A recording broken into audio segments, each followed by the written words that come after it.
ভালে লাগিছে, দুৰ্গম হ'লেও আমি দায়িত্ব কৰি পালন কৰিবই লাগিব আৰু মানুহখিনিও ভোটাধিকাৰ সাব্যস্ত কৰিবই লাগিব। গতিকে আমাৰ বেয়া লগা নাই দিয়ক। আৰু তাতে 1400 ভোটাৰ আছে, 6 নং চৰ আছিলে আৰু পাৰ্ট নম্বৰ 163 আছে। নাওৰে আহিছোঁ, ট্ৰেভেলাৰে আহিছোঁ মানে ৰাস্তাখিনি, তাৰপিছত নাওৰে পাৰ হৈ আছোঁ। ইয়াৰ পিছত আমি ট্ৰেক্টৰত যাব লাগিব।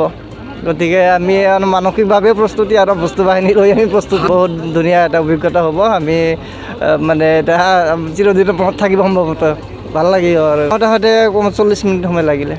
ট্ৰেক্টৰত যাব লাগিব, মোটামুটি 10-15 কিলোমিটাৰ বুলি কৈছে, এইখিনি। আৰু ভোট ল'বলৈ গৈ আছোঁ। মোৰ এতিয়া নতুন এটা অভিজ্ঞতাই হ'ল, বহুতে ভোট লৈছোঁ, কিন্তু এনেকুৱা আমাৰ সৃজনগ্ৰাম LICৰ ভিতৰত এনেকুৱা বিপদজনক ঠাই এতিয়াও যে আছে, সেইটো আমি আজিহে উপলব্ধি কৰিলোঁ বা সেইটো লক্ষ্য কৰিলোঁ। ঠাইডোখৰ আমি যাম মালেগড় 6 নং চৰ বুলি কয়। ব্ৰহ্মপুত্ৰ আমাৰ 40 মিনিটমান সময় লাগিল। পিছত আমি এতিয়া আহি পালোঁ, ট্ৰেক্টৰ ৰেডি, এতিয়া আমি ট্ৰেক্টৰেদি যাম।